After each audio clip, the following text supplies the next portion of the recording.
crímenes de lesa humanidad. Este es el proceso del cual hoy los panelistas y en esta jornada van a ser analizados junto con todos los otros aspectos de la memoria y de la verdad que están íncitos en esta presencia en la justicia, y creemos que hay cosas que explicar porque ha habido procesos de tipo contradictorio a lo largo de estos 30 y tantos años, y en ese sentido hoy los especialistas van a señalar algunos aspectos incluso críticos, porque hubiéramos querido que este proceso se hubiera hecho antes, que no tardíamente como ese muro de impunidad impidió, pero en mi caso estoy absolutamente convencido que es preferible una justicia tardía a una injusticia eterna, injusticia eterna. Bueno,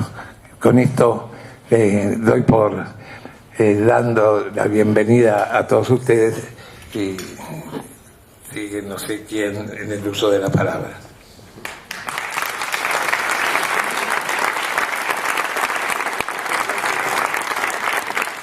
Seguidamente, entonces, escuchamos el saludo del señor vicepresidente de la Asociación de Corresponsales Extranjeros en la República Argentina, don Edgardo Esteban.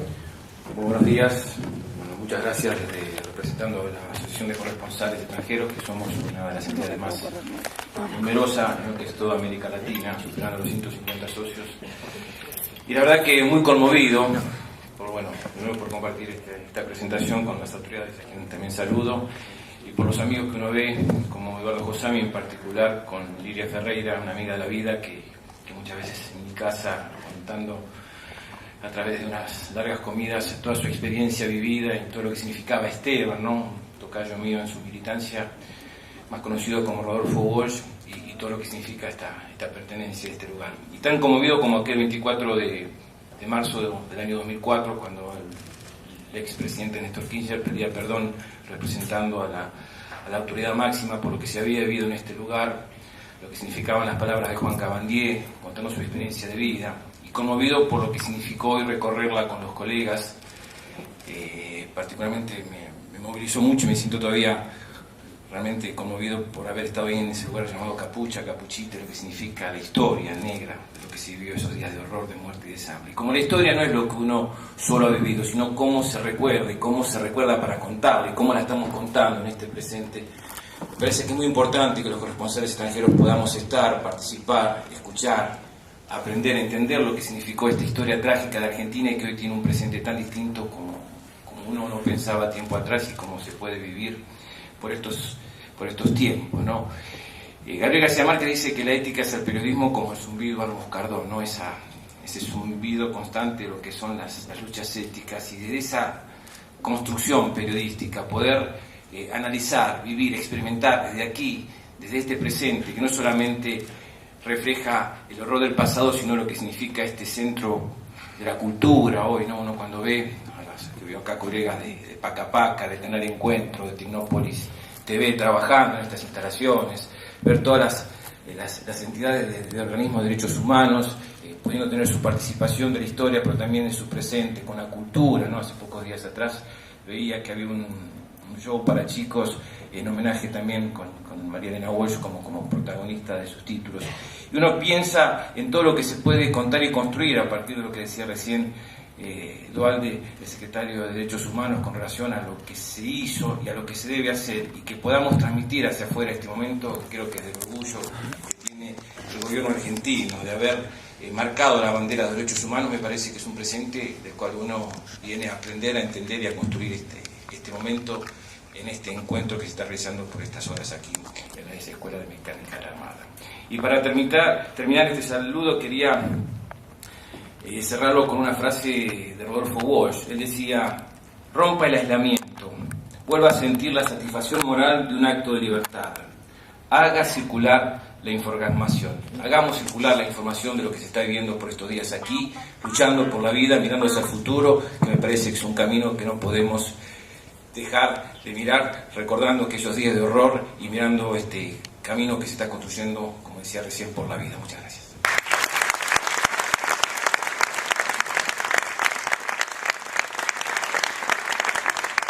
Queremos destacar también muy especialmente la presencia del señor embajador de la hermana República Federativa del Brasil, Enio Cordeiro.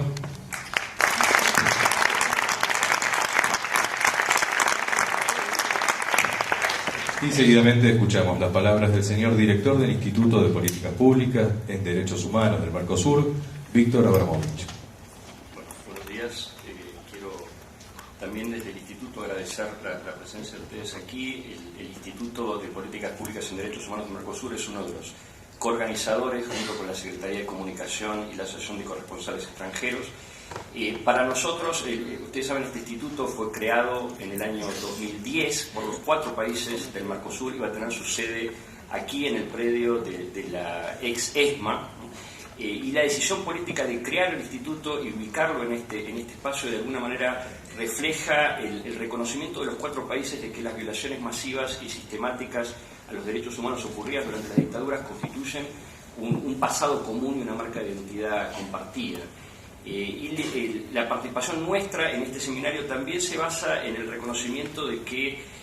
los procesos de memoria, verdad y justicia son procesos de alcance regional. O sea, nosotros conocemos lo que está pasando en nuestro país y tiene rasgos históricos, como señalaba el secretario Eduardo, y también paradigmáticos en términos de otros procesos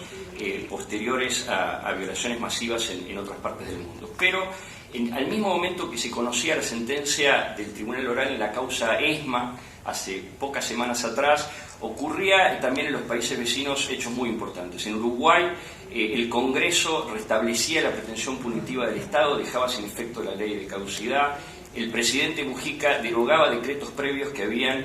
colocado ciertos casos bajo el amparo de la ley y habilitaba la judicialización de 88 casos. Y al mismo tiempo en Brasil, tenemos aquí la presencia del embajador, se aprobaba la creación de la Comisión de la Verdad y una nueva ley de acceso a la información que permite difundir archivos públicos vinculados con violaciones de derechos humanos. Por eso, para nosotros este es un proceso regional, no solo porque hay movimiento y profundización de esto al mismo tiempo en los distintos países, sino porque entendemos que son procesos íntimamente conectados. Hay vínculos entre sectores sociales, hay vínculos entre sectores judiciales y también hay una incipiente coordinación de los gobiernos, una incipiente coordinación a nivel político, y el Mercosur es uno de los espacios donde esa coordinación se está desarrollando.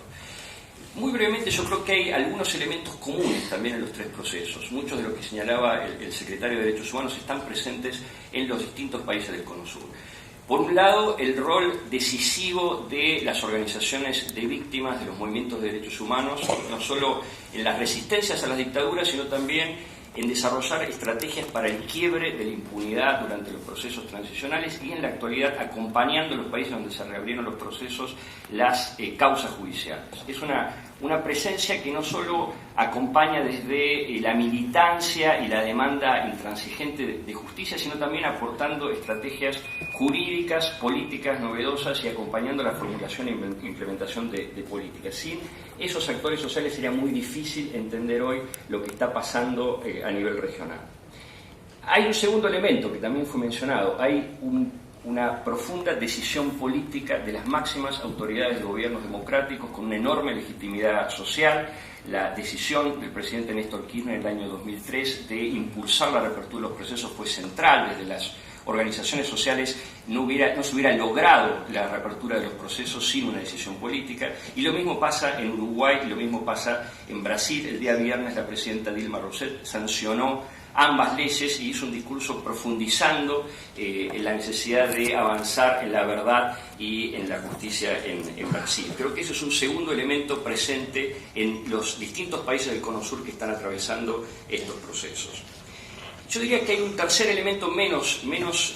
visible, pero muy importante, que es la creación en los últimos tiempos en los distintos países del Cono Sur de una institucionalidad pública que ha sido determinante para el avance de estos procesos y que comprende, entre otras cosas, la creación de instituciones gubernamentales de derechos humanos como la que están aquí organizando esta jornada y que han sido motores de estos procesos a nivel interno, muchas veces disputando esta cuestión con áreas mucho más refractarias o conservadores de los propios gobiernos, pero también la incorporación de tratados de derechos humanos en los sistemas jurídicos nacionales, la participación de los estados en sistemas de protección internacional que explican de alguna manera los desarrollos que hoy tenemos.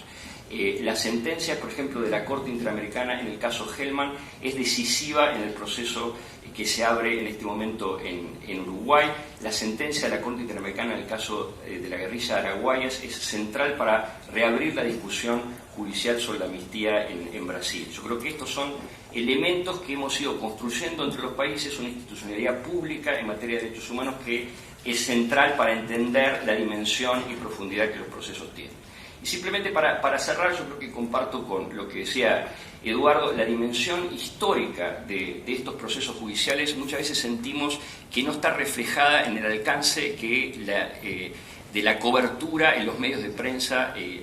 tanto a nivel regional como a nivel mundial. Creemos que los periodistas son actores clave porque participan del proceso de construcción de una memoria social. Si estos juicios tienen sentido no es solo para restablecer la dignidad de las víctimas, para responsabilizar a los responsables en términos jurídicos, sociales y políticos, sino también para construir una memoria de lo sucedido, una memoria de las violaciones masivas, de las prácticas genocidas, en pos de lo que llamamos en derechos humanos una garantía de no repetición, que no vuelva a suceder, pero al mismo tiempo ir construyendo acuerdos sociales básicos sobre principios que tienen que articular la convivencia democrática, básicamente la intolerancia frente a distintas formas de tortura, de ejecuciones extrajudiciales, de desaparición forzada, de violencia estatal, no solo masiva y sistemática, sino también formas de violencia que todavía existen en nuestros países, aún durante sistemas democráticos, y que no podemos tolerar y tenemos que combatir y erradicar. Ese es el sentido de nuestra participación en este seminario, que esperamos que contribuya a mejorar la difusión de estos procesos y un mayor conocimiento de lo que está ocurriendo, sobre todo entre los países vecinos del Mercosur. Muchas gracias.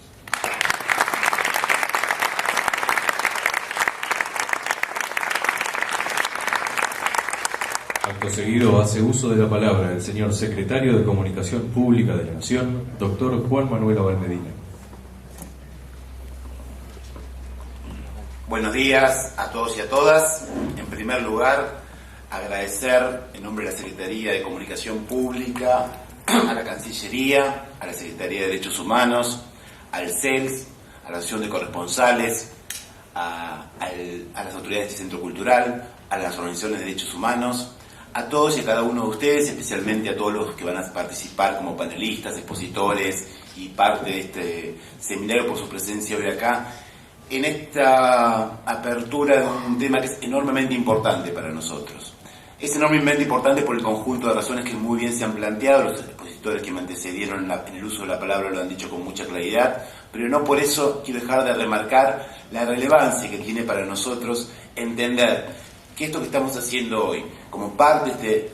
fuerte proceso de memoria, verdad y justicia, tiene que ver básicamente con un regreso de Argentina, y así lo entendemos nosotros, a la civilización del mundo. Porque, como una y otra vez nos dice nuestra presidenta, la cuestión de los derechos humanos, las cuestiones que estamos hoy trabajando y discutiendo en esta jornada, no tienen que ver con cuestiones de izquierda o de derecha, de un partido, de arriba o de abajo, sino tienen que ver simplemente con cuestiones de humanidad. Que los responsables de los más salvajes crímenes cometidos desde la impunidad del Estado hayan circulado o estén circulando por las calles, es algo que hiere a cualquier ser humano, y eso es lo que una y otra vez nos repite nuestra presidenta. Por eso no es casual que lo que estamos haciendo, que se viene realizando el año 2003 en adelante, haya encontrado los apoyos en el mundo, obviamente de sectores de la prensa de distinta ideología, pero también de gobiernos de muy distinta ideología, porque no tiene que ver simplemente con una cuestión partidaria o ideológica, sino tiene que ver básicamente con reconciliarnos con nuestra condición de seres humanos. Que, como decía antes, responsables de crímenes aberrantes, de secuestros, de torturas, de robo de bebés, de desapariciones, pueden circular y muchos crean que eso está bien, y es la más clara sintonía de lo que un ser humano significa. Y esta cuestión es lo central para pensar, como muy bien se decía antes, el papel que tienen estas iniciativas para que estas cuestiones no se repitan. Me acuerdo hace poquito y me impactó mucho, algunos estaban presentes, cuando el ministro Silioni, cuando hicimos el acuerdo para poner estos documentos y estas iniciativas dentro del netbook que van a recibir los estudiantes secundarios, recordaba que en una encuesta reciente en Alemania, prácticamente el 10% de los estudiantes alemanes, cuando se les preguntaban qué opinaban del nazismo, decían que era un gobierno que había hecho mucha obra pública.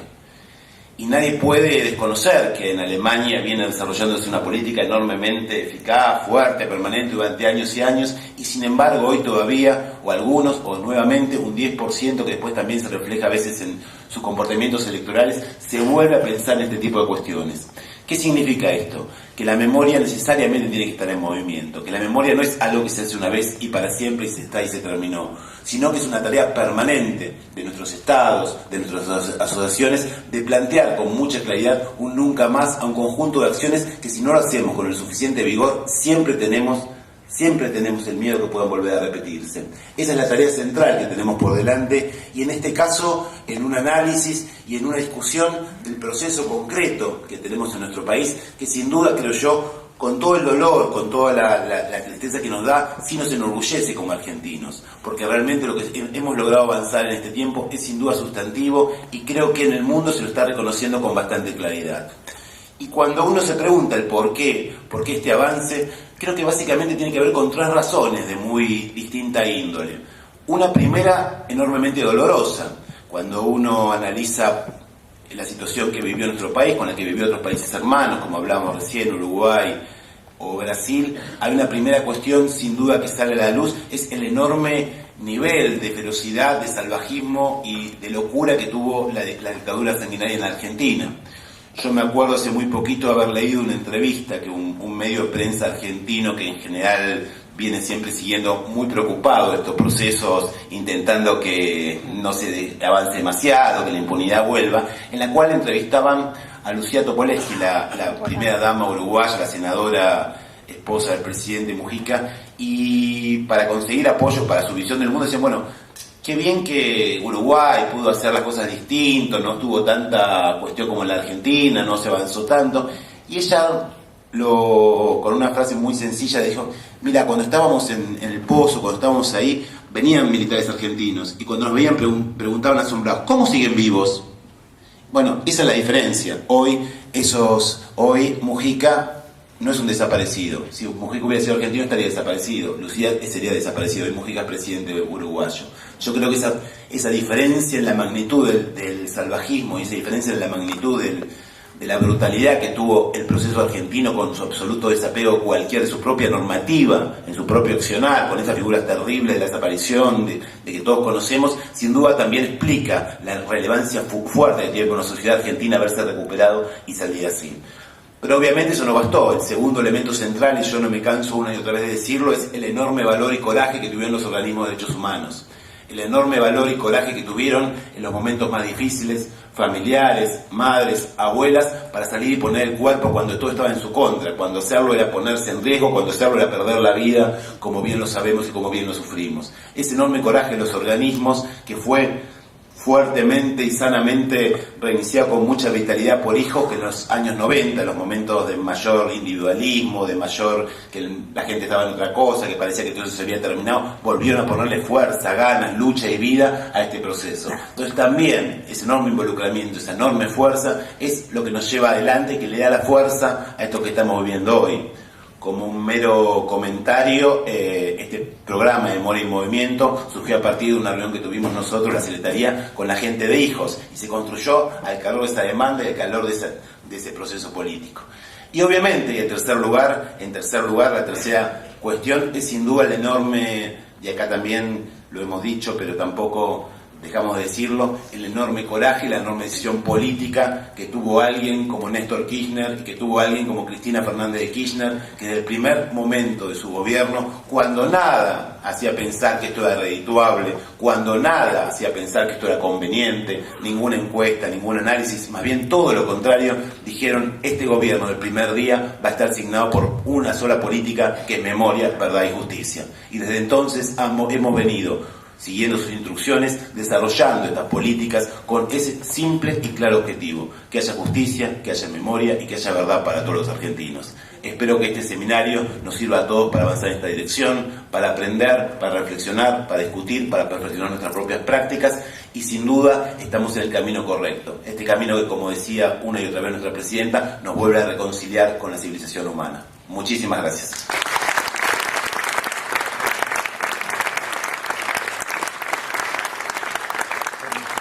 Y cerrar El acto de apertura de estas jornadas de capacitación, escuchamos al señor Ministro de Relaciones Exteriores, Comercio Internacional y Culto de la Nación, don Héctor Timmermans. Muchas gracias. Buenos días, queridos amigos. Bueno, creo que no hace falta que yo explique lo que fue la ESMA, tampoco es necesario que cuente quién fue Haroldo Conti, cuyo recuerdo se expresa en el nombre del espacio que hoy nos recibe. Elijo en estas palabras transitar en parte el camino que los argentinos recorrimos para que un lugar tan identificado con la muerte como fue la Escuela de Mecánica de la Armada sea hoy un lugar de memoria, verdad y justicia, un lugar dedicado a la vida a través del arte, la cultura, la política y la creación en todas sus formas. Asimismo, con relación al análisis de las distintas experiencias nacionales en la región respecto a la superación social de las horribles consecuencias del terrorismo de Estado, como funcionario y como ciudadano comprometido con la cuestión, estoy convencido que cada uno de nuestros pueblos tiene que transitar su propio recorrido, lo que no implica de modo alguno negar la enorme influencia que la experiencia argentina ha tenido en todo el cono sur. Nuestros progresos, retrocesos, no solamente definieron los distintos momentos de nuestra democracia recuperada, sino que fueron leídos e incorporados al debate permanente que sobre la cuestión mantienen nuestros vecinos y hermanos. Desde el juicio a las juntas, pasando por las sazonadas militares, las leyes de punto final y obediencia debida, los indultos, las derogaciones que siguieron, la imprescriptibilidad de estos crímenes, la ampliación a los responsables civiles, la búsqueda incansable de madres y abuelas, hasta la constante evolución de herramientas normativas y jurisprudenciales, el caso argentino se ha transformado en una pieza ineludible en la consideración de la problemática en el cono sur y en el resto del mundo. Es que para la Argentina de hoy, y permítame confiar que también para la Argentina que será la de los hijos de nuestros hijos, memoria, verdad, justicia son fundamentos de un país democrático, con plena vigencia del Estado de Derecho.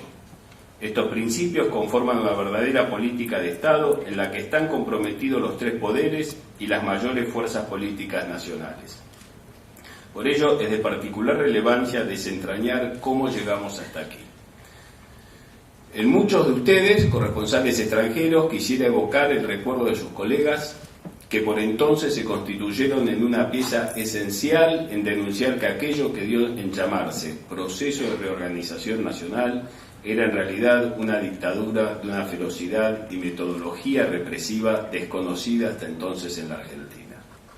La divulgación de lo que ocurría se conoció entonces como la campaña anti-argentina. Como anti-Argentina fueron tildadas las madres que ante los ojos del mundo reclamaban todos los jueves. La vinculación entre prensa y opinión pública exterior tuvo un episodio que hace poco dimos a conocer. Durante la dictadura militar, el horror del terrorismo de Estado llegó también a la Dirección de Prensa y Difusión de la Cancillería. Allí, detenidos desaparecidos eran llevados durante el día para trabajar como mano de obra esclava en la campaña destinada a contrarrestar las denuncias que los familiares de las víctimas realizaban en el exterior, para luego ser nuevamente trasladados al centro de detención ubicado en el predio en el que hoy nos encontramos. En este esquema represivo se diseñó también el Plan Cóndor, la desclasificación de archivos junto a tareas de investigación de la documentación resultante nos alejan cada vez más de la idea de que el Plan Cóndor consistió en un grupo de casos aislados y operaciones conjuntas coyunturales, sino que fue más bien la expresión de una alianza sustentada en la doctrina de la seguridad nacional que logró una escalofriante eficiencia en la coordinación de acciones de exterminio de alcance regional. Hoy, los países de América Latina vivimos pujantes democracias. Compartimos un proyecto profundo de integración regional que alcanza también el campo de la defensa de los derechos humanos y se expresa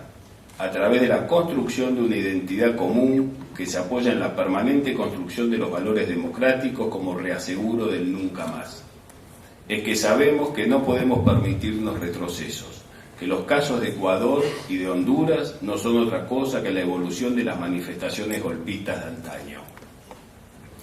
La distancia temporal nos señala que aquellos comunicadores que escogieron dar voz a lo que era entonces la versión inconveniente, hicieron lo correcto. La gravedad del momento era tal que además de salvar a la verdad, salvaron vidas. Así como durante la dictadura, las voces de los perseguidos, las voces de los que se oponían a un modelo económico, las voces de los que quedaban fuera del sistema, no tenían lugar en los medios que utilizaron su adhesión a la dictadura para obtener ventajas económicas. También en democracia hay voces que no se escuchan, que se encuentran al margen de un sistema que casi naturalmente se mueve por intereses económicos. No es en vano que las democracias más avanzadas han legislado en contra de los monopolios mediáticos, y aún así, en esos países, es permanente la tensión entre los intereses corporativos y el de las mayorías. No nos engañemos, señores, en democracia es tan fácil escribir contra el gobierno como raro hacerlo contra los patrocinantes del medio. Así, en la Argentina de hoy, si separamos la hojarasca retórica, el debate es a favor o en contra de un sistema de acumulación de medios. Hay una muy buena ley aprobada por el Congreso. Excusarse en la perfectibilidad de dicha norma es ser servil al inmovilismo. Es poner el periodismo como guardaespaldas de los intereses económicos acumulados gracias a una ley cuyo origen es la visión de los dictadores y sus socios mediáticos. Estoy convencido de que jornadas como las que hoy nos convocan contribuyen a difundir la marcha de los procesos de memoria, verdad, justicia y reparación, desde una necesaria perspectiva regional que nos definen como sociedades y nos caracterizan frente al mundo. Del mismo modo, sirven como recordatorio de cuáles son los pasos pendientes en el derecho a informar y ser informado de todos los ciudadanos. Nuestro gobierno ha escogido dar batalla en dos frentes. En primer lugar, desde la vocación a no repetir nuestro pasado, llevando adelante iniciativas sobre preservación de sitios de memoria o promoviendo la cooperación en la búsqueda de materiales documentales relativos a las violaciones a los derechos humanos cometidos en el contexto del Plan Cóndor. En segundo lugar, lo hacemos desde la modificación de un esquema normativo diseñado para proteger los intereses económicos dominantes y que quede claro, no desde la persecución de sus medios, sino desde la necesidad de brindar oportunidades comunicacionales a quienes por constituir minorías o carecer de financiación hoy están al margen del sistema de comunicación. Vale la pena entonces detenerse solo un minuto para reconocer y reconocernos en el camino recorrido. Nuestros países debieron sobreponerse a un periodo oscuro caracterizado por dictaduras que hicieron de las violaciones masivas y sistemáticas de los derechos humanos la herramienta privilegiada de ejercicio del poder. Hoy, por el contrario, a partir de los lazos de integración regional, trabajamos cooperativamente con el firme compromiso de profundizar nuestra identidad como una región valorada por su firme defensa de los derechos humanos y las libertades fundacionales, entre los que incluyo el derecho a la información. Por eso, la imagen que nos permite sintetizar este recorrido de la ESMA, el Centro Cultural Haroldo Conti, es la de un escritor a quien la Dirección de Inteligencia de la Policía Bonaerense le había abierto un legajo y comentó en 1975 su última novela Mascaró, diciendo: propicia la difusión de ideologías, doctrinas o sistemas políticos, económicos o sociales marxistas, tendientes a derogar los principios sustentados en nuestra Constitución Nacional. Por su parte, un año antes de su desaparición, en una entrevista en La Opinión, a la pregunta ¿lo hace feliz escribir?, Haroldo Conti contestaba: en absoluto, es un gran dolor, un gran esfuerzo, inclusive físico. Me crea problemas personales, de relación, me vuelvo huraño, fastidioso. Escribo porque no tengo más remedio. Escribo o me muero. Es como estar embarazado, supongo. Después uno pare y se acabó. Se siente mejor, más aliviado. En la búsqueda de verdad y justicia, la sociedad argentina se integra y fortalece. El sábado, aquí mismo, en los jardines, abuelos, padres, niños se juntaron a celebrar con arte la vida. De esta forma, la memoria de los que se llevaron nos alivia. Muchas gracias.